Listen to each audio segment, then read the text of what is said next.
Media covers your story will be built from the ground up. King, dominate. He's the one, the only, so Jason Lee.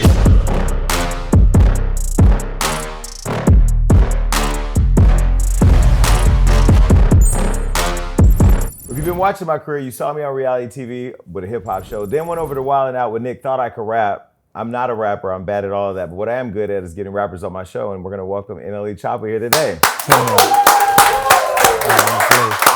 Now, that was my own way of trying to connect to you, to act like I know anything in your world. I'm 45 years old, I don't know much rap, but I've been watching your movement for a while, and I think, you know, at least from the outside, what sets you apart is just even the energy you brought in the studio today. Very calm, you don't have 20 people, we don't have, you know, to worry about making it out of here alive. What in your mind, well, first of all, welcome to the show. Oh, thank you for having me. Yeah, and we've never had you at Hollywood Unlocked ever, so we're glad that you're here. No, but I've been watching your career for a while. What, in your mind, before we get into everything, sets you apart from everybody else that's doing music today? Discipline, focus. It's just living in my purpose, I feel like, you know what I'm saying?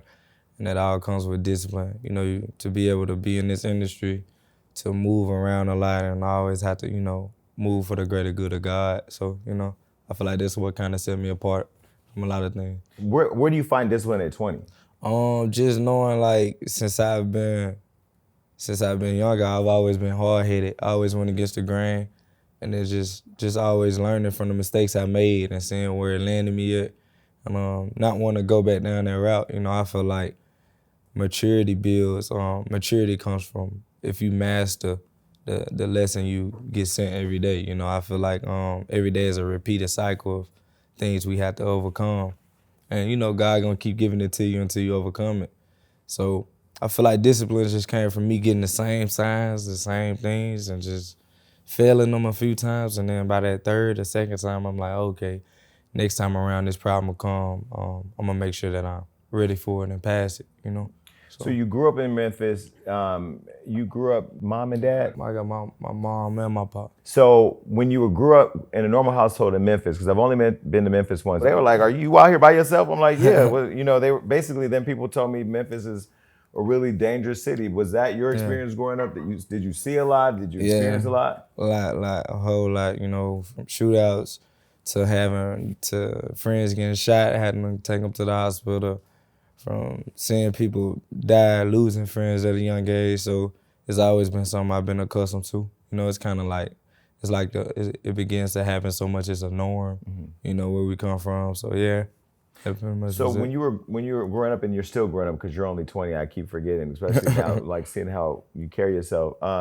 You were sucked into that world early on though, right? Man, I wouldn't say I was sucked into it. I pretty much like was intrigued by it and kind of like ran towards it.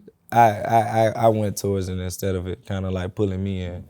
You know, I feel like we see the flashy, we look up to people that's flashy. You got the drugs, the money, the guns, women, and things of when we're young, that's what kind of turned us on to like, okay, I want to be like that. And I feel like I kind of went that way, you know, when I ain't had to. What was it that, it was the people in your community? Was it social media? Was it all of that? It could be the people you hang around. It could be what you it could be the people you hang around. That was like the main thing, you know, picking the right friends. Social media, it could play a part of it, but it was more so everything in the physical, everything that was around me, everything I had a glimpse of that I could touch, that I could see, that I could feel, and like the real more so than social media. But my mom, she tried to keep me out of everything, but like I just kept finding my way. Like I feel like we was moving from neighborhood to neighborhood just out of the simple fact of if I was here, I was fighting there, I was fighting. And, you know, she always wanted to protect her son, so she always wanted to make sure that I was in an environment where I could thrive. And even when she put me in one, I was still going backwards. I was even worse. So like, you know, but, you know, she took us from one place, moved us to a good area. She tried to get you away from it? And you found it over there? Yeah, I was still trying to go back to where we was coming from, like, you know, so.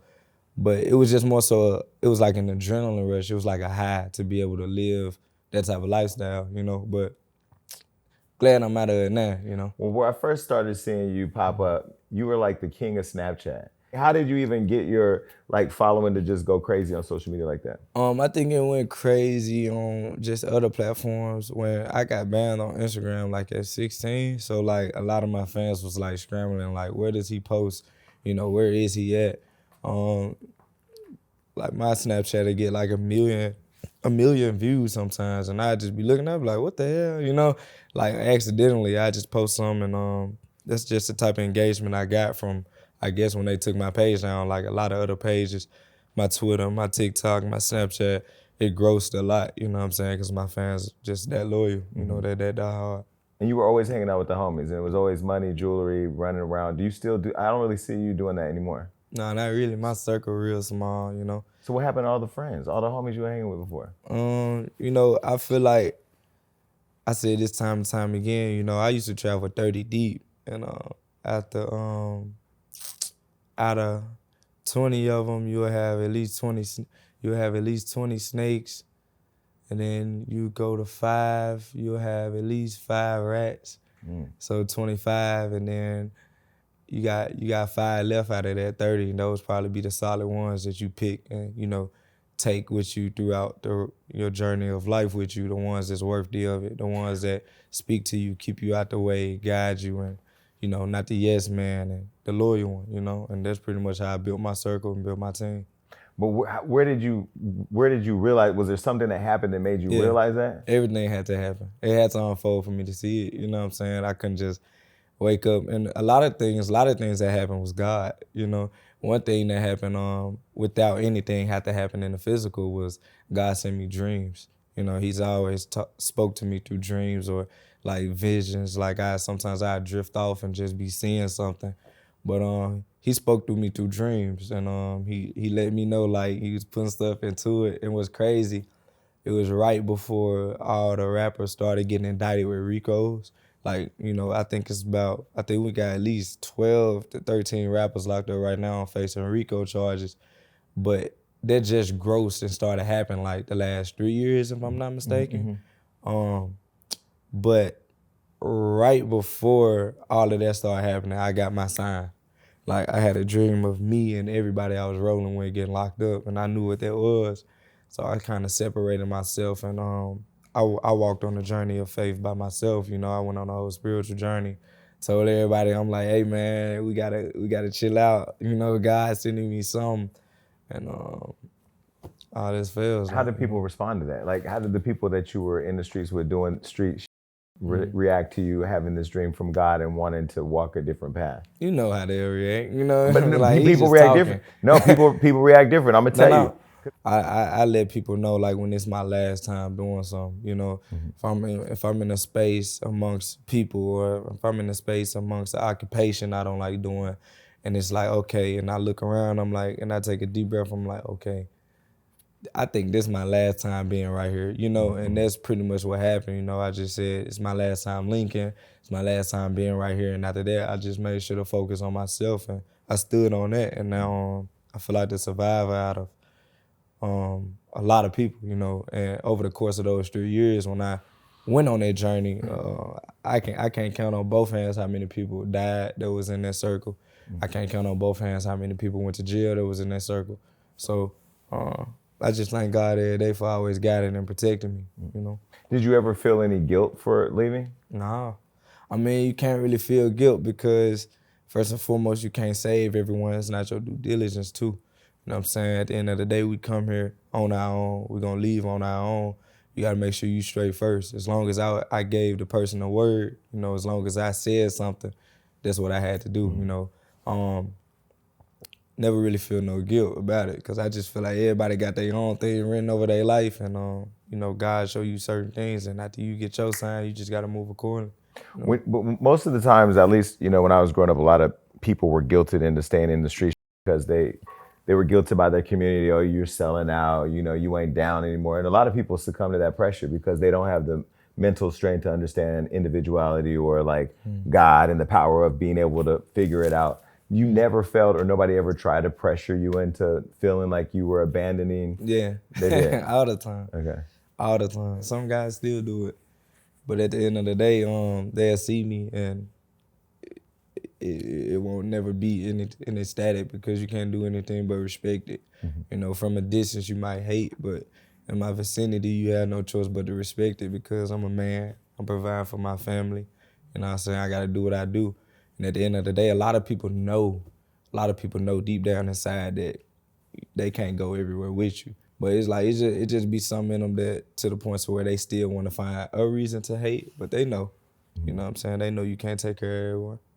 So when you look at what's happening in Atlanta right now, speaking of RICO cases with the YSL gang and all that, and you know, every time I look on Hollywood Unlocked, my team is posting about somebody snitching or somebody perceiving to be snitching or making deals. When you see what's happening out there, one, what is your thoughts on them using rappers' lyrics against them in court cases? And two, what do you think about what you see unfolding with some of the people around Young Thug? Rappers' lyrics, about them using rapper lyrics. I don't know. I feel like sometimes, I feel like we artists, and I feel like that's what kind of get misconstrued sometimes. Like, some things probably be real in the lyrics, but some things may not be as real. Some things might be real, but it didn't happen this way, but it's said a different way, you know? I feel like it's kind of unfair in a sense because it kind of take away from the artistry, and now you got people that's kind of timid on what to say certain things, and some things might not even be talking about certain things specifically. It's probably just a bar, you know, and they could use it against you in court. I don't too much, you know, rock with it.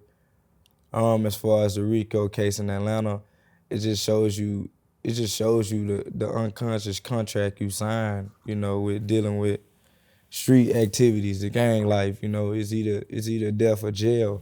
And I find it kind of gruesome because we're taught to respect the OGs. We're taught to glorify the OGs. And whom are the OGs? The OGs are sometimes the ones that done put dirt in and done went to jail 20, 30 years and just came home for the younger ones to see. You know, that's the first sense of glorification through the prison system. And then we're taught to glorify the OGs that has passed or the young OGs that passed and glorify them as the dead homie. So it shows you what it is, you know what I'm saying? It shows you the highest glorification you're gonna get out of that is if you're rotting in jail or if you went to jail for a long time, came home, or if you dead, you know what I'm saying? I feel like we're more than that to be glorified in that aspect, you know what I'm saying? To be glorified when our mama had to put us down, or to be glorified when collect calls is what we calling y'all off of. So that's just how I view that, you know. What do you think still makes young men like us in the hood still want to be in that type of lifestyle? Because a lot of people blame the music. I feel like the music is music. I grew up in the era of the Ice Cubes and the Tupacs and Snoop and all that. And you know, music was music. I didn't say, oh, I gotta be like Snoop or Tupac because they were doing music. But I feel like sometimes rappers, you guys get a lot of hate or people blame a lot of stuff on the art when it could be a whole bunch of different things. I mean, it is. You know, it's already a trap. It's already set up for us to fail. You know, we say it time and time again. You know, we in the worst neighborhoods. We don't have nothing healthy around these neighborhoods. We got fast food on this corner. We got a drugstore on that corner, gun store right there, liquor store. You pack us all in, and we're all filled with this hatred and anger. It's like a battlefield. So things are gonna be in their nature. Things is already gonna happen that way. And a lot of people can't really walk away from that life because walking away, where is it to go? You know what I'm saying? They're already in too deep, you know? So you're very calm. When I saw you walk in on the camera, I sent the producer back there to talk to. I said, is he good? Energy good? She said, yeah, you know, he's just kind of laying down. I said, well, is his iron good? Because I know you vegan, right? Yeah. What is up with black veganism? I don't understand. You know, we have a chef that prepares food for everybody here at the show. I'm like, well, we making catfish. We gonna eat some ribs. Everybody said, no, he's a vegan. So do you check your iron to make sure you're good? Or like, what is that whole process of being vegan, and how did you even arrive at being a vegan? I'm gonna be honest, my iron be low. I be real cold. So I like to stay warm. But I mean, I don't be having no time to take no iron supplements. What was it that made you say, I'm done with meat, I'm gonna be a vegan? Just pretty much being down on my last. I was at the lowest, of the low. So where you sink so low that you wake up and you be like, I'm better off not here. So when you get to that point and you're not a quitter and you're a fighter, you'll do whatever you have to do to make sure that you get back to your highs. And part of that was just simply changing my lifestyle. So, veganism was a part of that. Getting back on my prayer every day was a part of that. Meditation was a part of it. Changing my diet, stop consuming drugs, and changing who I was hanging around. Was those 5 things I had to do to get back on my feet. Veganism helped a whole lot because, it changed my energy. Your stomach connected to your brain, so my mental health wasn't good because of everything I was pouring into my digestive. So with me just learning the science behind killing the animal, taking the animal life, and energy don't die, it only transfer, so the energy that the animal was in before it died is transferred through the meat, through what you eat. If you look at things as if it was you, that's what'll make you put yourself in like anything's shoes. An animal, we're animals. They say we're humans, but we're mammals. We're the same as animals that we kill and eat. You know what I'm saying? So it'd be wrong if the rabbit had the gun and we had lions walking around here hunting us and putting us on the grill and barbecuing us.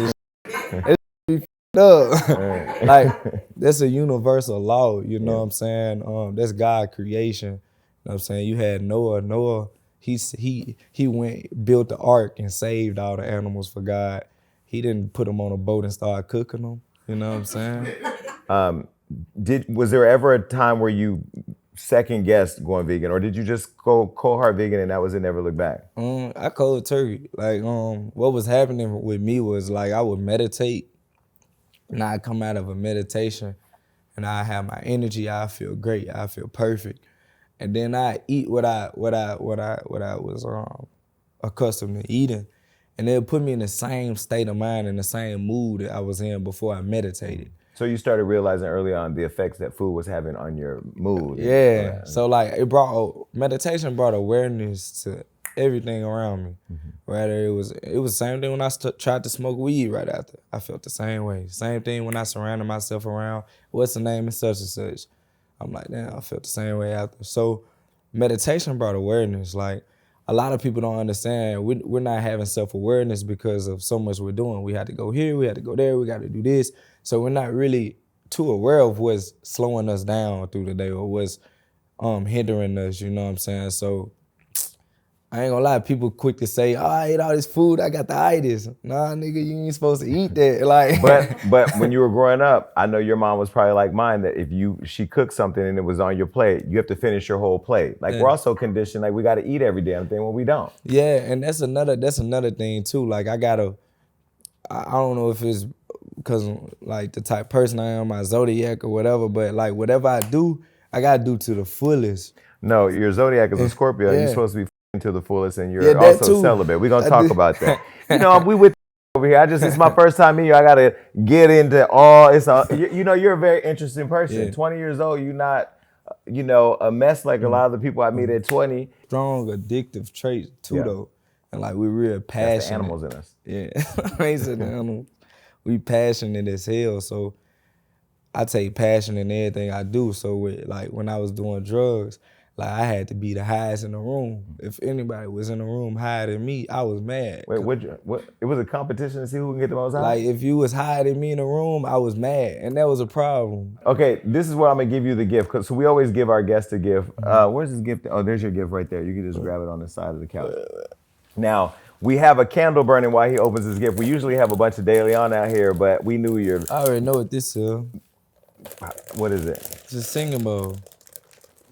I guess, okay. Is that what it's called? Oh, well, I thought it was a Tibetan bowl. Clearly, I don't meditate. But we got this for you because we know that you're somewhat at peace and you can sit where's the thing that, okay. You supposed to have the thing on you can play it out the palm too. So for the people that are at peace, can you show them how to use that? What do you just hit it? Or you like just tap it. You just go around with it. So I'm getting a matching one for my studio in there because I'm actually gonna cause a lot of disruption of energy, and then I'm gonna hit that when I wanna reset my audience.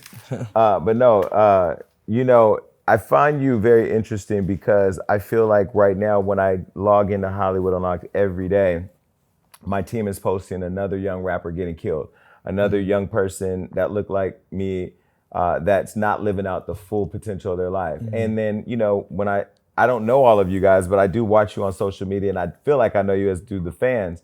When you see, you talk about the group that you used to hang with, when you see like the King Vons getting murdered in the street of Atlanta with his friends around, just in a crazy way. And then the reaction from social media, some people making jokes out of it, some people, you know, saying he's a god. What do you make of all that? It just shows me like how I don't want to go out. You know what I'm saying? And King Von, that was my brother. Like he was like there was out of everybody in the industry I met, it was like he was someone I could go home and I could really have a conversation with. You know what I'm saying? So it was more the music with him. But to be able to see some of the rappers lose their life on that scale, I just try to take an example of it. You know what I'm saying? I try to use it as a cheat sheet because at the end of the day, who's going to see that video and who is going to affect the most? It's not really the fans. It's the family. You know, his mom probably saw that video. His family, his whole family probably saw that video. His kids one day may see that video. His nephew, grandbaby may see that video. So things of that nature is what I take in consideration every step of the day when I think about doing something to where if I do something to you, I know how big your effect might be. So, you know what I'm saying, before I be the cause, you know, I'd rather just try to walk away or, you know, I'd rather just not put myself in certain situations because I know the world we living in right now. So, like, I'm as gangster as it get, but I'm gonna be honest, I try to move like what people would say because I don't want to lose my life. I got a daughter, got my mom, I got my pops, I got my brother, and I got a lot I want to do on this world. I got a lot I want to impact, a lot of things I want to see grow. You know, I feel like that's beautiful to be able to be 70 and you see grow. Like, you get to tell stories to your grandkids. Like, that's what I want. And I feel like a lot of us coming up from my environment, from my community is not thinking like that. We thinking about will we make it to 18, you know what I'm saying, or will we even make it to 16, but I'm more so thinking like, yo, I can't wait till I'm 70 and be able to see things grow. So I try to stay out the way. Yeah. So you talked about your daughter Clover. Do you think about her when you make all decisions? Not all decisions, but you know what I'm saying? She for sure on the back of my mind for a lot of like I take like little selfie pictures in the mirror and shit. I'm like, man, Clover might see this bit one day. Well, you know, what's interesting is you sit here and talk to me. I remember meeting Nipsey a few times and how he carried himself and how he was very focused on community and focused on love and focused on loving himself and really wanting to be a role model. And I really feel like when Wack 100 said that he didn't become a legend until he died, and I knew the criticism, but I also understand that like somebody like you who's got the same Nipsey energy, do you think people see you for the growth that you've had or that you're having or the man that you're becoming? Do you think people see it now? Yeah, people see it. You know what I'm saying? Rather, if they don't want to commend it or give credit to it, I feel like that's not at an all-time high, but people see it. I see it, so I know people see it. You know, it'd be everyday things to where I'd be like, man, back in the day, I know how I would have reacted. You know what I'm saying? If I wouldn't have grew, I would have been in jail or dead. That's how my mind was. Like, I used to tweet. It's a lot I grew from, so Do I care if anybody else see it? No, but I know they do because I do, you know? So back in 2020, you said by the end of that year you were going to be dead, and so that means you were 18 or 17? Yeah, around that age. What was it that made you feel that? Depression. And say that. Mental health. You know what I'm saying? And after that, I started taking heed of God came and walked right back into my life when I went astray. You know what I'm saying? He showed me that he was still waiting on me. Certain things that I forgot with an oath I made to him before I blew up. Certain things that I lost along the way because, you know, you get introduced to so many different things, to a new lifestyle, to where you kind of lose the purpose, the focus. So God came back in my life. He was like, look at you. You want to come back to dad at 9, don't it? So like, after that, he was like. So you tell y'all God was black. If he said dad, he was black. Yeah, man. God, hey, look, God, he talk to you however you gonna hear him. And that's how I heard him. You know what I'm saying? He looked at me, he was like, look at you, you know, cuss me out, dumbass, you know, look. now you gotta come back home. You gotta come back to where it all started. You gotta get back to that focus you had, to the oath you made with me. That's why your soul feeling empty. And after that, man, me and him been straight. We've been rocking out. So when you were going through the mental health, was it community? Was it just pressure? Was it social media? What was the mental health that you were struggling with? It was more so that I was just young. I was 16 and could do anything I wanted to do. And with that being said, like wasn't too disciplined. I wasn't standing firm on morals and boundaries, you know, allowing too many energies around me. Just having everything I wanted and nothing I needed, which was simple peace, deep breath, simple quick prayers, you know what I'm saying? Just guidance, groundedness. So I didn't have that. Was the tweet an announcement or a cry for help or both? The tweet was pretty much me telling me I was gonna kill myself the last day. So it was more so like y'all enjoy me while y'all can. Like that's what it was. But I was serious, and it kind of I think it was like August, and that's where like I went and had like a big awakening. And I realized like, you know what, I'm good. I'm straight. I was tripping. So yeah. How did your family and friends react to that? Because I think a lot of people, it's so ironic. I've had so many interviews this last few weeks, and so many people have sat right there and told me when they wanted to kill themselves, they thought about it, they planned it, and these are celebrities that I you know, on the surface everything looked good. You just don't know. How did your family react to the post, and did anybody know that you were going through that at the time? Because there's a lot of people watching who may see the signs with their own kids or their own friends or something, and just they don't reach out or they don't say anything because sometimes it's uncomfortable to get in people's business, you know? Yeah. Did people see the signs or how did they respond? I'm gonna be honest. I got a real great habit of like when I overcome certain parts of my life, it's like my mental kind of like cut off a lot of memories during that time. Like I don't know if it's something to where like I won't ever wake up and be triggered by something, but like I have a very strong mind. Like I made this box in my mind. I got a color on it. I got a lock. It works the same as a physical box. I use it whenever I need to. Whenever I need to hide something that I done seen or hide something I done felt, I put it in this mental box I made. And a long time ago, I put that chapter in that mental box. Is that so you don't have to deal with it anymore? Or more so it's like just pretty much saying, okay, this is behind me. And you put it in this box and you lock it and the thoughts don't come no more. It's like before it come up, it hits the surface of that box and it don't come out. Yeah. So like, if I wish I could tell you the reactions I had with my parents, I can't even remember the calls. I can't even remember, I can't remember any of it, if I'm being honest. No, but I respect that though. I think that was a great answer. Yeah, for I think sure. people will get that. Okay, so let's move on. You gave up meat, food, and then you also gave up sex and you became celibate. So about 4 months. So it was just a period of time. Yeah, I do it every so often though. Okay. You know? I mean, I feel like with me personally, like 3 weeks, a month is like good for me because I'm handsome. A lot of women throw themselves at you. It's the confidence for me. You know, it's just kind of that thing. But I'm more so on the lifestyle now. Like it's so, well, not even lifestyle. I'm in the mindset. It's so pointless for me to just have sex at the moment. Like it's extremely pointless. It's extremely. So you're single now? I'm single. I'm actually celibate right now.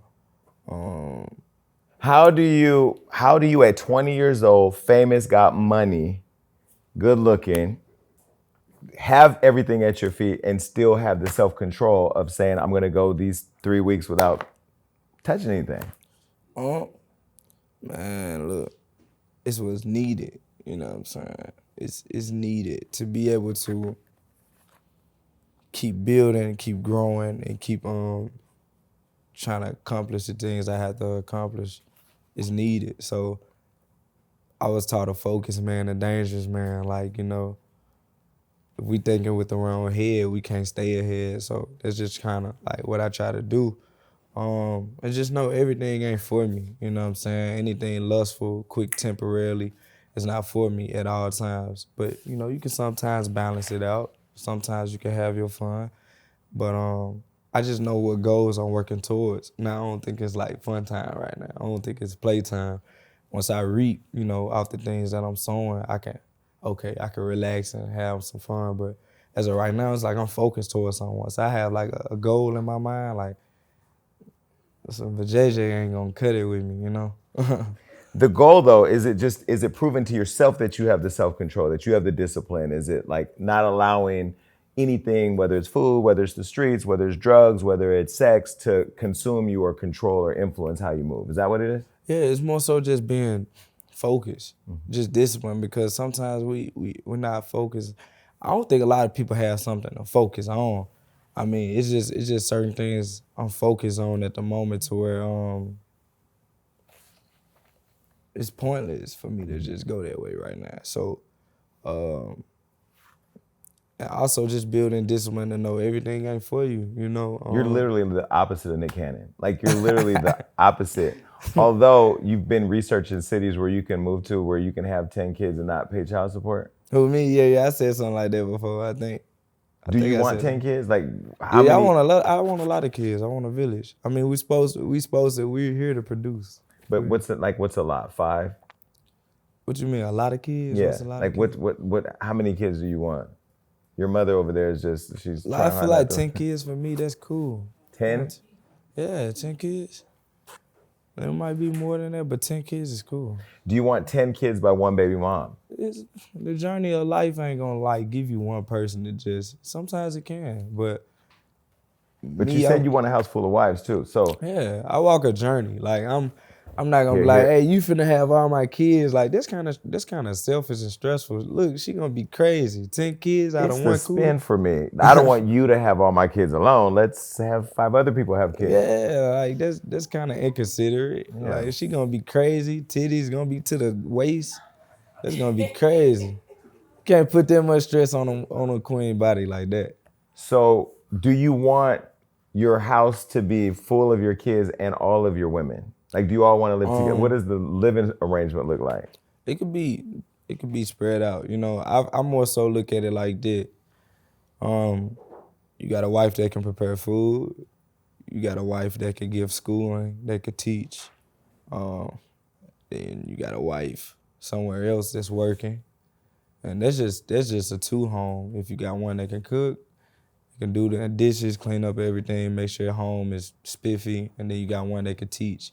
That's how you raise a village. That's how ancient civilizations, they thrived off polygamy. I know that's way back, but you know, it's a thing that was lost. It's a lost art, but only really here in America. You know, you go to Africa, you see it. You know, people are thriving out there because the Middle East. Yeah, people are sacrificing the attachments to say, that's mine, that's mine, that's mine. No, that's God's child. You know what I'm saying? That's not yours. But the thing we can do on a bigger level with more brains, you know, women way smarter than men. Men can be the leader. Men can present how things should be ran, but the woman is gonna run it the best. So once you present that to a group of women and have them running the ship, I mean, you can't go wrong because they the thinkers, they the loyal ones, all of that. I mean, me, I personally don't care about, oh, I got 10 wives that I can have sex with her. I feel like that's what a lot of people look at it as, but it's more so like, all right, how the f we touch 1 billion? How the f do we change the world? How do we, you know what I'm saying, how do we impact people's lives off building a village? That's why they say it takes a village to raise a child. That came from polygamy. Did it? Yeah. Really? Yeah. I'm gonna have to research that. For real? Yeah, that came Because I from feel polygamy. like sometimes you're saying a lot of to make it sound good. You're talking about it conceptually from a position of building your village that you take care of, that you are the leader of and supporting and making sure they're good. That's how things are supposed to be. It's in the Bible as well too. Yeah. I mean, I'm not too firm on religion. I'm not religious. No, I just believe in God, but a lot of people refer back to the Bible or religion, but it's in there too. Yeah. You know, so. Well, at least Nick is taking care of all of his 12 kids and all the moms seem happy. Everybody seems to be getting along. So that's the kind of situation so like in many ways, Nick is kind of guiding your ambition. I would say he guided me. So you have the one daughter now, she's 2 years old. How do you parent? Being the one that say no, like being the one that has to be the tough one, I guess. But also knowing that she's a woman, well, she's a girl, she's going to be a woman, so I have to find a balance with being the sweet one to her as well.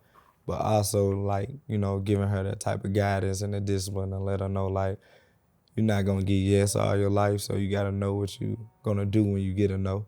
So just being the balance from the sweet one and then, like, the one that got to be like, hey, you know, like, hey, chill. Do you find yourself now telling your daughter the stuff that your mom and dad used to tell you? Yeah. Yeah, that's weird, huh? Yeah. Because now, like, all the times that they were the bad guy, you're now the bad guy. Yeah. But now you realize you do it out of love. Yeah. So you parent out of love. I realized that a while ago. You parent out of love, you vegan out of love, you abstain out of love, and then you have no love entertainment, which is what NLE stands for. So where's the no love at when there's all this love that you seem to have and that you give to people? So no love, that came from, like, man, I was 14 and you know, dealing with girls during that time period, 14-year-old, and then dealing with males I thought had my best interest too during that time. I was and they didn't. So with that being said, like, from the streets to a love life standpoint at 14, I was like, okay, I know now I gotta watch how I show my love. So I pretty much call myself no love, as if, like, you know, you can't give any and everyone love, and I was gonna show no love. But now I'm grown to I am love, you know. So no love I kind of outgrew, but So are you gonna become just Choppa? I don't know, something. But yeah, enough love entertainment. That's what I said that a while ago too, like changing it to enough love. You know, I'm Jamaican too, so enough love. But now I show love. You know, rather it's love from a distance. I probably ain't gonna love you closely, but some people I love from a distance.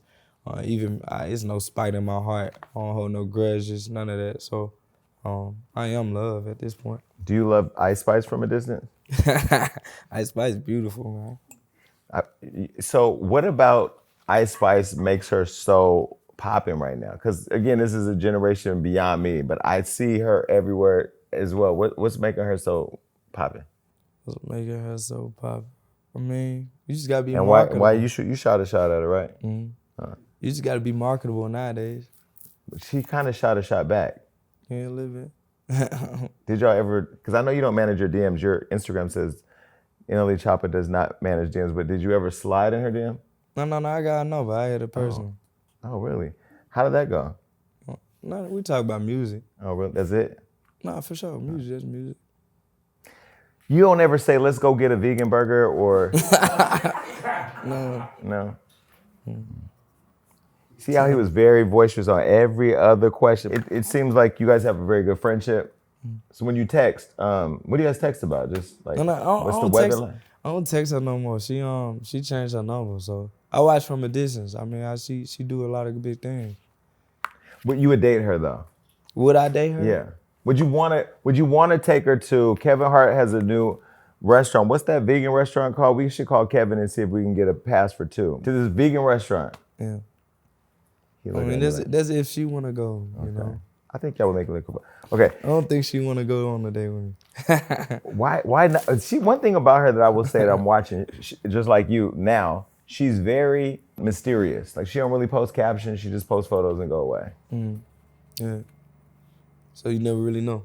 Yeah, never do. All right, so you've had, I think, 5 billion how many streams have you had? It's in the billions. It was 5 billion like last year. It's probably about 6 billion now. I ain't gonna lie. When you see that type of accomplishment with your music, what do you think about? I mean, what do you think? Are you proud of yourself? Does it make you want to go to 7 billion? Are you in competition with yourself? Do you celebrate? Sometimes I don't be knowing how big them numbers be. 5 billion? I hear the B, I hear the billion, but it's like sometimes like, I don't know, like I'm not too wrapped up into, I don't know. I'm grateful as hell for it, because when you hear the B word, you know, when you hear billion instead of the M word, million, is already something. You know what I'm saying? Because there's artists with a lot of commercial success that have huge people pushing them that aren't getting a fraction of that. Because we talk about them every day. Yeah. So do you think, do you celebrate it, or you just continue to just focus on the music? And... Yeah, you celebrate it for sure. Like, I celebrate every accolade, because if I don't, you know, what's the point? You know what I'm saying? You know, I feel like gratefulness is needed with everything for you to even achieve the next level. You know what I'm saying? So I'm always grateful, but do I fully understand how big it is sometimes? No. I guess it's like to humble me. Like, I don't never wake up like, yeah, 5 billion. Like a part of me wanna be there. But some people do though. Yeah, they do, but it just ain't, it just don't look good on me, like flexing. I don't know. I just love to just let the numbers speak, because I honestly don't be knowing how big that is. So you created a lot of buzz. A lot of people wanted to sign you. You didn't sign with them. Yeah.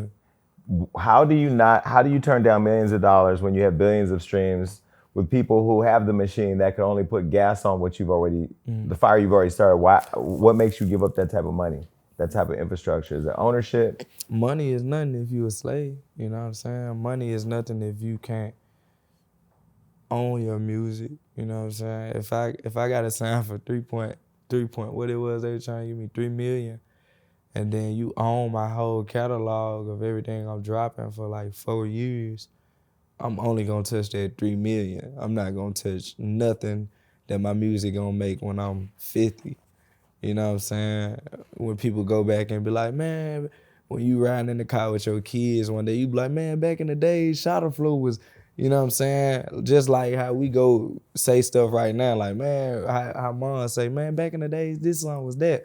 You know, this same music don't die. That stuff live forever. So when it get to that point, where my revenue gonna be? Like, right. If I would have sold, you know, but nah, I kill my masters, I own my masters, and I keep recouping out of every dollar they give me, I recoup out of it. Like, I'm undeniable at this point. So it went to a time period to where we went to the labels. I said, I need this amount of money up front. I need my own label. I need to be able to drop whenever I want to. If I wake up and say I want to drop today, I gotta drop today, and I need my masters, and I got all of it. So when I think about you and I think about another rapper who's really successful, who has an I like how he can kind of see where I'm going, who has a really huge following. And I'm like, yo, I got like, this guy's, everything about him is positive. What, has he ever had any beef with anybody at all? And then of course, you know, I found this stuff with NBA Youngboy. Mm-hmm. Y'all had your time. That was at a time when you were NLE Choppa with no love at all for anybody, for myself. Are you in a different place now with where that relationship ended? It's no beef. It was never any beef. It was more so like just misunderstanding or anything like that, but it was never no beef. See, beef to me, where we come from, is like somebody died and like you trying to get back for that person that passed away. So like when people say beef, it's like it's no beef with anything. Pretty much they hit the internet because I feel like once it's on the internet, it's like take away the seriousness of anything because everybody in the business. But it was never any beef with me and bro. Much success to him, much blessings to him for sure. But when he said in the song that your mother will be devastated when young boy sends your stupid ass to God, that's beef. I mean, it's internet music beef, whatever. It's not like somebody's chasing you down in the street, but that's kind of, I mean, especially with your fans being as rabid as they are, his fans being the way that they are, that gets people gaslit to where now the fans turn it into something, you know? You know, sometimes I'm gonna tell you something. It's like sometimes people have to say something and get it out of them, how they're feeling, before they react physically. So some people have to release certain tension, certain anger on a beat or musically so that it's not bottled in to where when you see a person, you want to release it physically. So he murked me on a beat. He killed me on a beat, but physically, I'm here. You know what I'm saying? He got that off his chest on a beat. You know what I'm saying? And that was his detox. But Did you see it that way then, or do you see it that way now because you? Yeah, I saw it the same way. Okay. I mean, that's the first time I've heard it like communicated that way. I think people, because the fans, once they get a hold of the music, they turn it into real life. Yeah, man. Right? It's just look, man, that music is therapy, you know? Whichever way you could get off how you feeling, you know what I'm saying? That's how you gonna do it, you know? Yeah, this is not a world that I live in. You know, I look at some of my colleagues that do what I do. You know, there's Vlad who's out there. There's academics who's out there. They're more heavily involved in all the stuff that y'all got going on. And the reason why I choose to not, and this is no shade to any of the people that do what we do in this media game, the reason why I choose not to get too involved in the streets because I had a brother who was in the streets that got killed in the streets, and I know the impact that it actually had for me. So I, you know, we'll write about the news if there's an online stuff going on, but we don't get too heavy into it to where we're gaslighting it. And I'm not saying that other people are. Do you ever feel like some of the people that follow the hip hop rappers or the stars or whatever, do you feel like they ever gaslight or kind of put fuel to the flames of what's happening in the streets between some of you? Yeah, they can, you know, and they'll see you and want a picture with you. But it's just pretty much like how the world is, you know. At the end of the day, who like, asked you for a picture? Who asked you for a picture? No, like any just you know, it's a general statement, you know. People they'll talk about you and want a picture. Like I've had a fan talk about me, and like I kid you not, I seen the fan page and I know who it was. And they done sent me hate messages in my DMs and all type of things, man. And I seen the fan. It wasn't the one that tried you at the airport. No, not that. He caught the right one on the right day. I ain't gonna lie. I personally sent that video to my team and told them to post it because I feel like sometimes, and I'm talking about the video where the fan tried to play you, and I think you fired on him or you had a moment.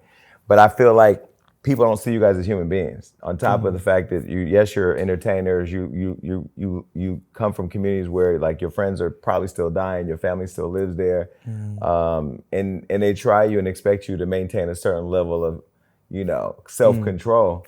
And that day you weren't meditating. Yeah, he wanted a picture too. Yeah, he wanted a picture. That was the. Well, he got a video. Yeah, he got. Yeah, his lip was kind of fat too. Yeah, it was. But like no, like for real though, I was DMing this one fan was DMing me and I saw it was talking mad. I ended up seeing her and she took a picture with me and I ain't say nothing. I ain't let her know that I knew or nothing. And a few months after that, it's crazy. This how it really happened. A few months after that, how I realized she was talking.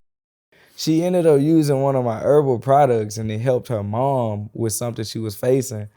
And I went back to like her page and I went through the DMs to text her and it was like this hate message. I was like, what's going on? Then I went to her Twitter. I saw we had a picture. I'm like, that's crazy. So you got a lot of criticism for saying that you could cure cancer or you know the cure to cancer. Yeah, it's simple. And so is that the Sebi, because you know Dr. Sebi was a very controversial person that people have said he knows how to cure illnesses, even I think HIV/AIDS. What was it that, did you still stand on what you said that you could help to, what exactly did you say? I pretty much said, pretty much, I think it was something on the nature of, yes, what you pretty much just said, pretty much that. That you could cure cancer. Did that come from your studies of people who've... Not me. Okay. You know, that there's a cure. Yeah, you can heal. You can, yourself can. You know, you can yourself. I can't do, you know what I'm saying? I can take somebody to the water and tell them what's best for them, but I can't make nothing that's gonna like take anything out. It's within the other person's self to do it. But that's because is that because you have done the studies, to be looked at the Dr. Sebi's? What is it? I mean, it's simple. It's simple. Cancer comes from, you know what I'm saying, sugars, excessive amounts of proteins, herpes, AIDS, and blood diseases of that nature comes from too much arginine, sugars, and all of this stuff. So things of that nature, it's just about limiting that. And where does that come from? That comes off the starches, the pastas, the fries, you know, the breads. And then out of that, you got the meats that's thinning in the blood. The blood can't even travel through your blood vessels and all these things. It goes deep, but it's pretty much just the diet, bro. It's simple. So when you said you cured somebody from cancer... I never killed anyone from cancer. Was that a rumor? I never cured anyone from cancer, not me. The person was taking a product that I was selling, and they healed themselves. That wasn't the BBL herbal supplement. That's a different one. Yeah, it's different. I will tell you this: if you do sell are you selling the herbal BBL supplement now? Because we could partner on that. This is a city where BBLs live. But no, is that a real thing though? A BBL supplement? Yeah. So I mean, it's simple. People glorify the African body. You know, people glorify South African bodies. It's just all Africa what people love to see when it comes to the body. They love the hips, they love the butt, the curves, they love the breasts. And all of that comes from estrogen. So it's like how do you produce more of that? And estrogen, I should say. I don't want to be too country. But it's like how you produce more of that. You know, you got Akpi powder. Akpi, you know, creates thickness. It's literally thick, you know, Akpi seeds when you break it down. You got things like fenugreek. You got things like maca root. So all of these things you combine and you make a blend out of, it all promotes estrogen. And yeah, that's just pretty much how it works. It's simple. Your breasts and your butt grows off estrogen. Yeah, but it's simple, but people are still going down to Mexico. We just saw some people go down there and just get killed trying to figure out BBLs. Yeah, and people dying, like a lot of people dying. Like, you know, it's not televised how many people die of getting their body cut up, you know what I'm saying? So I was just trying to produce, like, show a healthier way. It might take a little longer. It ain't no easy, quick fix, but, you know what I'm saying? With the right tools, you can get it, yeah. Okay, so now that you're on this journey, I know outside of music, you have a vegan truck called This Can't Be Vegan. Is that gonna start popping up everywhere? Is it something you want to franchise? Is that a part of your effort to try to get more people like us into veganism? Yeah, for sure is. So yeah, that's the goal. That's the end goal. Have you ever met the woman who owns Slutty Vegan? Yeah, Pinky. Yeah. Yeah, I love her. Because she's built a successful brand from it. I look up to it every day. I've never had any of the food though. For real? Is it good? It's real good. It's real good. Okay, so let's talk about music. So the billions of streams, you have a new project that's coming out. Your publicist is a good friend of mine. We were talking about it earlier. You just dropped your single, Mo Up Front. Yeah. Let's talk about that in the new project. Mo Up Front is pretty much just saying, like, you know what I'm saying, when people playing with your worth, you need some more up front. When people playing with your love, you know, you need some more up front. You know, anything that you need some more of that you feel is like neglecting of your worth, that's pretty much the moral of the song, the gist of it. Carwood 2 is coming April 14th. You know, my best body of work is very diverse. It got a lot of records for the women, a lot of records for the streets, a lot of records for people that just want to sit back and think, and even songs for people that's, you know, on the road of triumph. So You know, it's gonna be a beautiful one. I can't wait.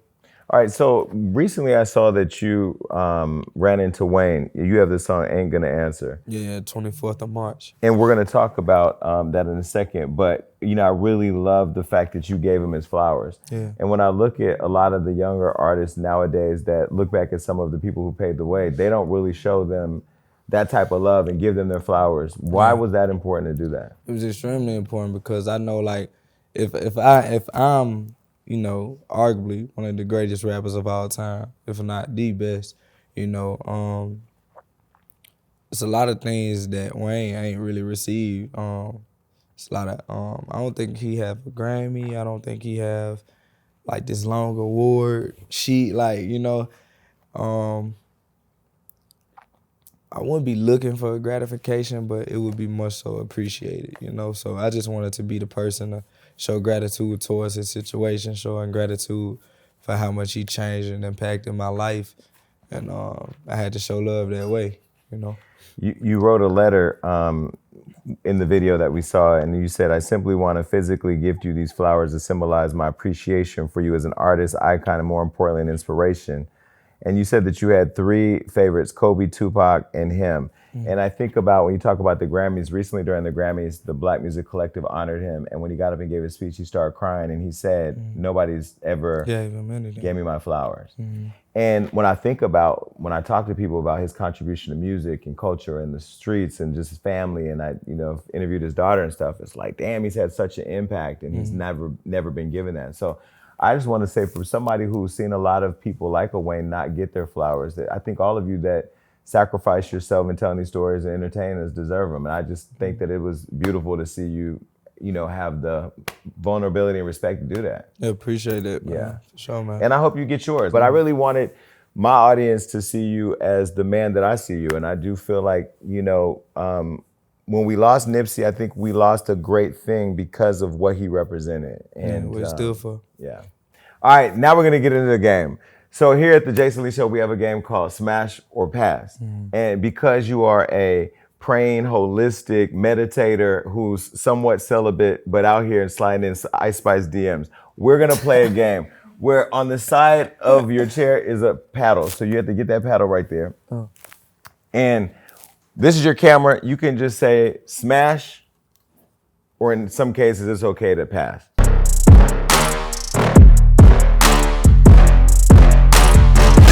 What's the first name? Coyle Ray. She beautiful as hell. She beautiful though. But why pass then? Cause Cause she ain't taking the BBL pills? nah, she beautiful. Like I would, but like, I don't know. But just for today, we'll pass. Okay, I mean. Like I'd be more on some romance before I just be like, oh, I'm smash. Like. Okay, next person. Take her out to dinner before. You took her out to dinner? No, I'm saying I'd take her out to dinner before I like. You would take Coyle Ray out to dinner? Yeah, before I'd be on that. So you were going on a date with her? Yeah. But I want to just say like smash. Smash don't mean like you gonna take her behind the BT Hip Hop Awards and do something sexual with her. It's like, okay, I like her, like she can get it. So what's our definition of smash? Like Smash is the definition that you're thinking, but for this game, it's like I would. Is it smash? Yeah, it's pretty much smash. Okay, we'll pass. She's going to dinner. All right. I'm trying to clean up because his mom's sitting back there. I'm trying to be respectful. Okay, cool. All right, next person, Iggy Azalea. Now she been taking the BBL pills. I don't blame you. Why do you pass? Why do you pass? Why do I pass? I mean, she beautiful. She very beautiful. But I don't know. It's just something. Like, I'm not prejudiced. I just love my black queen. I'm be honest. Black women everywhere clapping right now. Great answer. All right. Next person, Saweetie. Saweetie's getting a pass too? Oh God. I love Saweetie. You love Saweetie? Yeah, I love Saweetie. Okay, but you're passing on her. On some respectful shit. Okay, yeah. Respectfully passing on Saweetie. Like, but I'd take her to a dinner date or something. Like, if she wants some food, I'd take her to a vegan He gonna spot. take you right over there to get low iron. Yeah. Them damn vegan burgers. You know, but vegan food, is it cheaper than other food? It's more expensive? Damn, It's everybody more in the expensive. background who ain't vegan like, no. Okay, so depends, it's more expensive. though. I be eating fruits all day, so I feel like it's kind of cheap. But that's why you so chill right now. Yeah. Like, do you smoke weed too? Okay, because if you smoke weed and were vegan, you would be asleep right now. All right, next person. If you even know who she is, Azalea Banks. Do you know who Azalea Banks is? She old. She old, ain't it? I like him. You know, I love me some cougars. No, but are you? Wait, hold on, what? Wait, but are you familiar with? Because she does kill chickens, and she does a lot of witchcraft. I'm protecting you. I'm looking out for my. I am my brother's turtle. I can't wake up a turtle or no frog or something. I am my brother's keeper. Yeah, she. I appreciate that. Yeah, no, I looked out. You know, that's when you. Let me shut up, okay? Because we having a great interview here. All right, the next one. I think I know. Man. Okay, let me tell you, he's being a gentleman. We should have knew he was going to respectfully pass on everybody. However, she could get it. Yeah, for sure. Like, Okay. Like in the most gentlest, like Yeah, way, in a very vegan way. Okay, got it. Got it. Okay, the next one.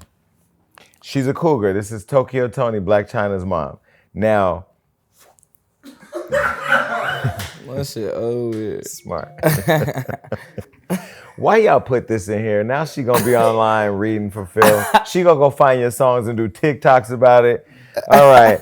This next person, it's an entanglement you may want or not want. Jada Pinkett Smith.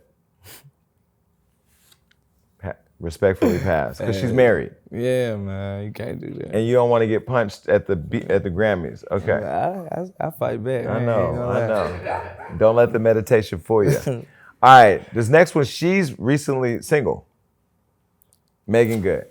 Man, I was waiting on her. Yes, man. Like, listen. Let me call Megan real Hey, quick. Hold you on. got Megan number? Come on, I'm Jason Lee. Don't play with Come me. on, she gotta answer. Hey, on me, I've been wanting to take on a dinner. I want to get like some roses playing. Like I wanted to do like some real, so I never did before. But for Megan Good, you know, I could be a preacher, all that. What else you want me to be? Megan. Hey, who's this? This is Jason Lee. This is my other phone. But I'm literally sitting here filming my show right now. I'm filming right now with a rapper who just said your name. We're playing a game called Smash or Pass. I put up Megan Good and he almost fell out of his chair. Everybody else has been getting passes. What? Say hello to NLE Choppa. He hasn't given me this much energy the whole interview, but now I see every tooth in his mouth. Hi. Hey, how you doing, Megan? I'm good. How are you doing? I'm extremely blessed. I was just telling, she hung up. Let me see. Her phone died. No, it got disconnected. Megan wouldn't do that. Not after blessed. She said, Hey, Phone should died. I email or text? Look at God. God said, God said, I shall restore you. Hold on. Hello?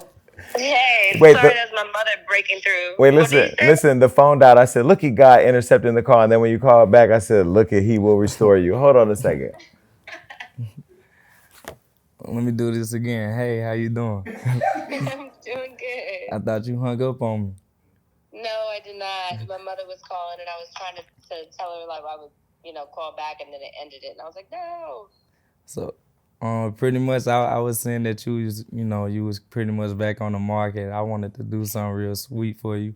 I don't know. I didn't want to give you too much because I wanted it to be a surprise, like roses and dinner or something like that. But Oh, nice. I'm going to pray on it, though, because I don't know if that's far reach or not. She's going to cuss me out in a Christian way when we get done with this call. I'm all for the praying about it though. Yeah, I'm strong on prayer, extremely strong. I actually been praying to meet you. And look at God, how he just blessed you that's right crazy. now. That's why I got that excited. Hilarious. But yeah, it's NLE Choppa. I just wanted to say, hey, if you don't know too much about me, you can look me up. Yeah, I'm about to right now. Okay. It's nice to meet you. Nice to meet you too. You have a blessing. That's You have all. a blessed Let me day. say bye to Megan. All right. Thank you. Thanks, Megan. Bye. See, we it happen over here. Yeah, that's my baby. That's my baby. Yeah. if I would have known that this was the energy I would have got, we could have called Megan at the top of the show. You got. I want women like. Okay. Well, here's another one, and she's a hometown hero. Glorilla. Why are you laughing? Yo, I love Glorilla, man, but I'm gonna go back. Because she's the homie. Yeah, like this gang. She beautiful though. She real beautiful. I love her. Did you know her before her glow up? Like from around the no? No, I never met her. I think you know what's crazy? I seen her rapping before she had blew up, but I never like seen her in person. But I seen her like on YouTube and stuff. Okay, Young Dolph was from Memphis too, right? Mm-hmm. How did you just kind of? I know this is not, since I'm just on the whole Memphis rapper stuff. How did that death impact you? It hit because it was real close to home, and even just what he stood for, I looked up to, you know, as far as ownership, you know, having his own label, and just being a hustler, you know what I'm saying? So, you know, it was very impactful, you know what I'm saying? Does something like that pull all the Memphis rappers together? Like, do you all come together and collaborate at all, or? Not really. No? Not really. It's sad that it don't happen like that, but nah, not Because really. I feel all of you have like certain level of pride for Memphis. Like you know, like even K. Michelle has pride for Memphis. I don't know. Well, hopefully y'all can all get together. Okay, here's another person. SZA. Man, in the most respectful way, man. That lady's so beautiful, man. All right, Just well, look let me at call her. SZA. No, I'm just playing. No, call. SZA she would literally kill me because she's an introvert. She's low key. When I say smash though, I don't mean like just We know straight. what Yeah, I mean like real romantic. she can get flowers. No, like, yeah, flowers and then some, like, man, yeah. Set something up, man. Rent out an aquarium or something. Rent out an aquarium. I don't know. Is that cool? You think that's Yeah. a cool deal? Well, see, Rich as hell these days. yeah. I don't know how to rent out an aquarium, and I don't even know if the people that I date have the attention span to deal. And I'm gonna be swimming in them. That's different. Be swimming with the sharks for her to show how brave I am. Swimming with SZA in an aquarium. That I can see that. All right. Here's the next person on the list. Danielle. Oh, pass. Okay. No. Just in a respectful way. Yeah, in a respectful way. She beautiful, extreme. Got nice legs too. Look at her. Look like she can run from the police. But pass. Word to baby. Huh? It was a joke. Never mind. Okay. Now you say you like cougars. Yeah. Cher. Now that's about as cougar as it get right there. No, pass. I don't know who that is. Cher is dating Tyga's friend AE. She's worth $360 million, and she's an icon. I think she's what, 76? She's 76. Yeah. Damn, her. She a big cougar. So you like older women? Yeah. What do you like about what is it about an older woman that attracts you? I don't know, man. It's just like, I can't do nothing with no young ones. I mean, they ain't really got no story to tell. It ain't really no wisdom in there. It's like, I'm gonna be honest, like I like mamas. Like, you know what I'm saying? I need that mama energy, like take care of me. Like, that's cause I'm gonna take care of you, so I need a mama. Cool, well that was great. Well, he made it all the way through. Okay, cool. And he talked to Megan good. Let's move on. That was funny. Yo, you actually like blushed. No, man, I really want Megan Thugs good. blush. You blush. Yeah. I'm just letting you know. You should have FaceTimed her. No. She had to see this. Baby steps. All right, so another game that we have here at the Jason Lee Show is called Name Drop.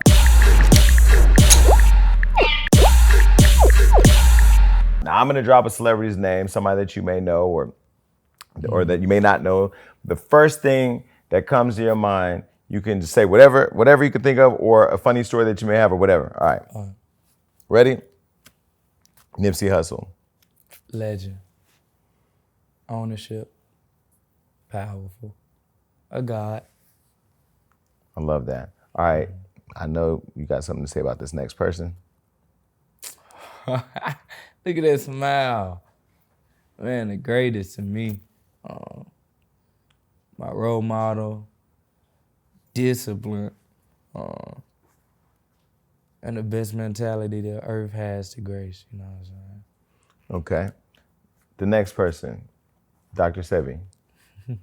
The GOAT. One of one. None like him. Are you studying him? I don't say I study him, but a lot of things he say I take into consideration. And my spirit guides. You know, the first 3 people, they my spirit guides. All 3 of them. They watch over me. Kobe, Nip, and Sebi. The next person, Juice WRLD. My brother, I gotta use the word rookie, because when I was a rookie, I went on tour with him and watched him sell out every show, watched him rock out every show. It was a great performance, and I was a rookie, and now I'm doing the same thing he was doing, and I got people looking at me the same way I was looking at him. So, rookie, legend, GOAT, and a great person. When you look when you're performing, you're looking out there, are there a lot of young people that know all your words to your songs? Man, what? Plenty, man. It's a whole lot. They started like 3 years old, 4 years old, you know, so they start that young, knowing my music. That's crazy. All right, so this next person, Lil Baby. Lil Baby, he's a great dad. You know, I be saying how great of a dad he is. I feel like, damn, what's that word? Have you seen this documentary? Yeah. Like, I think a connection with both of you two is you both are connected to community. He's really big on giving back. You know what I'm saying? A great dad, motivational, and just swag. When you think about Bird, you think about swag. Yeah. Okay. This next person, Stevie Wonder. Stevie Wonder. I met Stevie Wonder at a party before. It's crazy. I walked in and the way he shook my hand, it was like he was trying to see did he know my hand. Like he shook it like this. And he got like an accent. I never knew he had like an accent. Or he might not have one, but he talks. He don't talk like an American to me when I heard him speak. Right? I think when you get money, you get a European accent. That's like a thing. You know? Yeah, he had an accent. And, he never let his disability affect who he is because he was having fun. So. Okay, next, Young Dolph. Dolph, ownership, Memphis legend, a legend to the world, neighborhood hero for his hood. Yeah. Okay, next, Moneybagg. Bad. He a great dad too. I be saying how good of a dad he is. Great father. Make some good music. You are country as hell. We just had somebody here from Alabama who said what you just said. I can't even say it. I put a little bit more on it because we from Memphis. I normally say music, but music. Yeah. He said it like that. I say music. Now this next person used to scare the hell out of me, but he's grown a lot. I know you talking about. I bet. I never mind. Kevin Gates. Kev. That's my big brother. He tapped in too. Very spiritual dude. And he got God energy. You know what I'm saying? All right, let's get to this next game. So this game is called T and 20.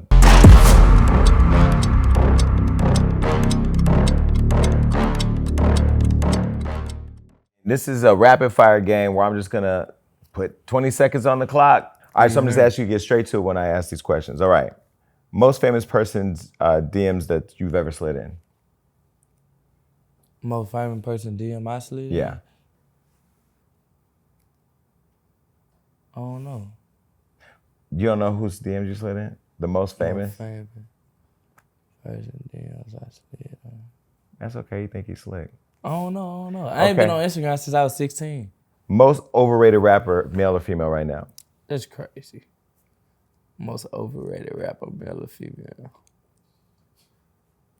NLE Choppa. I thought you were gonna say 6ix9ine. Okay. Last lie you told. Last lie I told? Yeah. Why you keep starting the time over? Now we're cheating. The last lie you told. The last lie I told.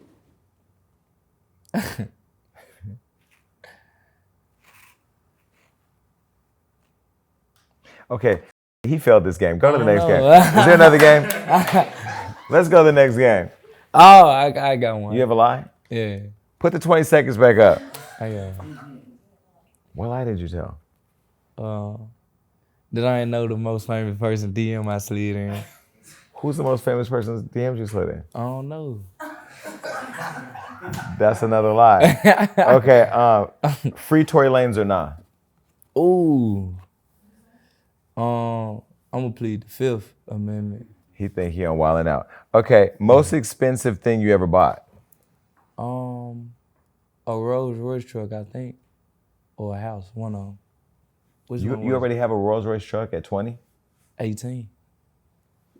Oh, 18. I'm in the wrong business. Color now. Really? So what do you drive now? Same car. I ain't really bought another one. I ain't need one. I barely drive it, so I don't see why I needed another car. That's enough of that. Okay, let's move on. He's still thinking about making good. That's the Oh, crazy God. part. I can feel the I mean, energy I'm right now. still Like I can thinking feel about it. He trying to hurry up and get me to do my job so I can say thank you for coming on the show so he can then say stop playing for real. Make sure you give me. Yeah. I already know what you on, so relax.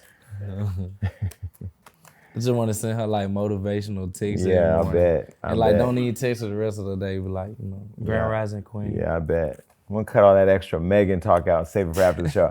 All right, now this next game is called Erase the Shade.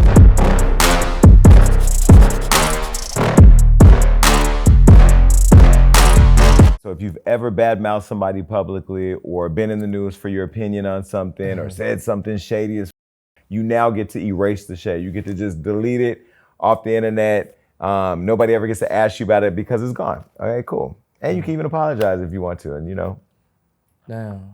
And if you don't play this game properly, I'm not giving you the address that's in the Flowers of Megan. You finna say something about Natalie Nunn, ain't it?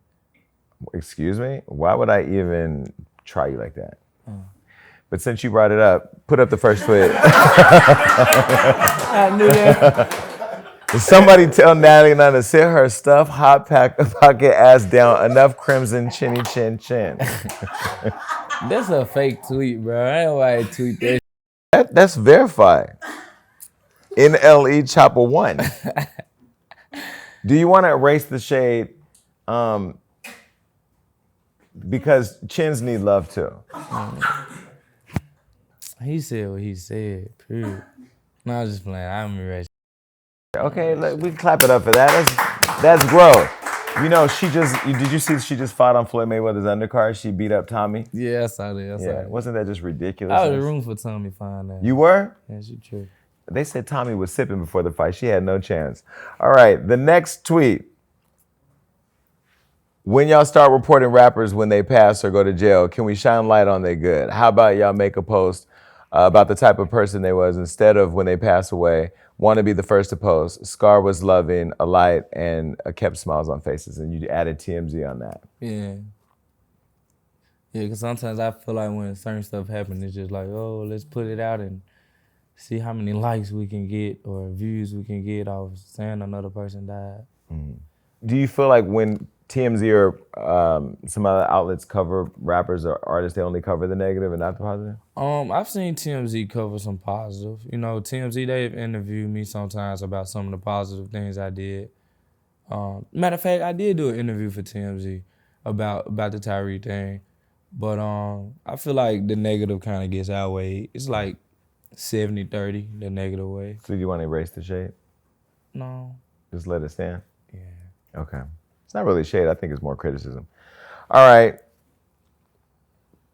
I started a vegan OnlyFans to give health, wellness. I threw the vegan in there because this was just to give health, wellness, meditation, and spiritual tips in an appealing way. Not to be a porn star. Y'all treated me like a big piece of meat. Right. Now, whose fault is this? Because I have to tell you, this is where. Do I go ahead and give the award now? What? Yeah, I'm gonna give the award now. So we have a lot of that goes down on this show. As you see, we give people their flowers. We had a lot of meetings about whether or not to give you an award that we do give to people when they come on the show. There's Grammys, Tonys, Emmys, Oscars. Well, we don't have that, but what we do have is, and you guys got to clap it up for him, it's the Mandingo Hall of Fame. Bruh. We created this award because we are all not born with talents. You been telling me, I've been looking at this damn on this wall this whole time, and I ain't even peep. Well, most people come here and think I got that up there because I'm gay. No, that literally that's our mantelpiece. This is an award that I created with my fans because there's so many nudes leaking, but not everybody is deserving of awards. Sort of like when you go to the Grammys, everybody gonna get nominated, but some people gonna fall up short. That was a joke. But we had meetings because you're 20 years old. We didn't want to violate you, but we know how confident you are in your sexuality. So your name's not on this one, but we'll mail it to you. But congratulations, you're the latest recipient of the Mandingo Hall of Fame Award. Appreciate it, man. Yeah, everybody's uncomfortable. Like, do we congratulate him from his mom? It's a real honor, man, to be. Wait. You can give your acceptance speech right there. It's a real honor, man, to be, to get this award right here, man. Shout out to Pops, you know what I'm saying? Shit, he passed it down. It was days, on some real shit, it was days when I was a child, I used to look at my shit, I used to be scared. Cause I thought it wasn't gonna be like, I'm for real, I used to look at my shit, I used to really hope that it grew. It grew on me, like one day I just woke up and just like. Were you taking those herbal pills that work in reverse? I was young as hell. But every man fear, like you scared your ain't gonna. That's every man. They ain't gonna see it. But in the mirror when they about 10, 11, because you know what I'm saying. Yeah, I was in the foster care. I was just trying to find my mom. I wasn't worried about it. Okay, you can put that over there. We're gonna get you one. We'll mail it to you. I really look at this show and I love the foolishness that we give. But was there a photo? There's a photo, right? So when you posted this, did you do this? What did you do this for? Was this because you wanted to start mobilizing your harem, or is it because you had something to prove? Did you want Soulja Boy to go back to YouTube or to get off the? What was that about? And you titled that a whole symbol. Man, you want me to be honest, man? Wait, how old were you in that photo? 19. Okay, we can leave it out. We're gonna delete the whole segment if you just say anything younger than that. Nah, like on the real. One day it was on this magazine that I saw, and it was for the sexiest man of the year, and Michael B. Jordan had won. People magazine. Yeah, Michael B. Jordan won it, and I felt some type of way because, I don't judge men or nothing, but when I look in the mirror, I think I'm the sexiest man in the world, so. I just felt like I should have, been the sexiest man of the year. So People Magazine, let me get this right. People Magazine giving Michael B. Jordan Sexiest Man Alive made you go in your bathroom with some biker shorts on. Those are underwear. Underwear on, and do that. Yeah, man, it's just like, I had a point to prove. I had to show that, I felt I was worthy of that, you know what I'm saying? So when you posted it, did everybody say Wakanda forever? What was the reaction? Did you like the reaction you got? Because the one thing I respect about what you said was you're very confident in your sexuality and you love love from everybody. Yeah. You made it clear that you're straight, but you don't shame the love you get from other fans. Why? I mean, it don't make me uncomfortable. Okay, well, but why didn't you put that on your OnlyFans and make money out of it instead of using it for vegan purposes? Were you giving recipes away on OnlyFans? I did put that on OnlyFans. Okay, so you ran a bag up. All right, let's move on. We can take the nudity down. All right, next one. People say I'm fake spiritual. Let me tell y'all something. Spiritually is not about crystals, being super nice all the time and disconnecting from reality completely. It's actually about awakening to find your purpose. Then you take that spiritual journey to achieve it. Yeah, man. Yeah. That's not shade. That's actually real. Yeah, that's real. I think a lot of people caught up in like thinking spirituality is like people just crystals and sage everywhere, and you stay in that phase. And a lot of people die living in that phase of just crystals every day and sage, But it's more so like you go on your spiritual journey to find what is it on your life that God got for you to do here. And after that, you kind of, you know, keep what works for you in everyday life and kind of drop what doesn't, and go forth with your journey and achieve. You know what I'm saying? That's dope. Okay, cool. Let's do the next one. So we talked earlier about you saying about the cancer stuff and DJ Vlad, who I'm cool with. I don't understand. Vlad get criticism from everybody. Why does everybody call him the police? You said that he's a culture vulture who makes money off of us, and he don't with the people he's the police as. Why do people call Vlad the police? I feel like me and Vlad, we cool now. I feel Vlad, but you know, people that I just feel like he asks setup questions, you know.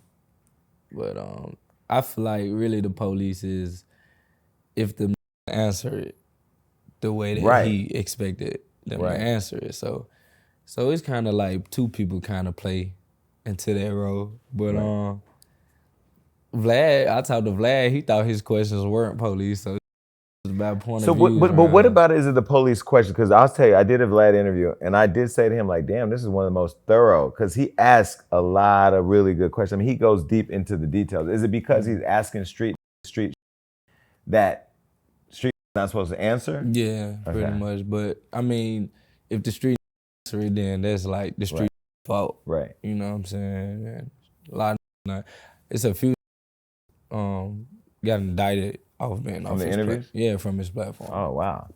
Yeah, but don't you just play the fifth here, play the fifth there. Yeah, for sure. That's why the thing about it is half of y'all that be snitching, y'all want to snitch. Y'all need an excuse to snitch. What's that one boy in Atlanta who went in the room and was like, hey man, you let me go, I'll tell you everything. Like, shut your ass. Some people were not built to be in the streets. They just happened to move in the neighborhood. Yeah, man. All right. So can we erase that? Yeah, I fuck with Vlad. I like Vlad too. All right. Well, you survived all the games. You got on the phone with Megan Good. You told me, you encouraged me to go eat a vegan burger. We talked about the new music. You won a trophy. Yeah. You drank all the tea. You made me hide my daily on, and I burned a candle to get a little bit more holistic next to the, what's the bowl called that he got? The singing bowl. Can I see it really quick? I'm going to get one of these. Thank you so much for coming to the Jason Lee Show, and I hope you come back. Yeah, can't wait to be back. Appreciate y'all. Bye.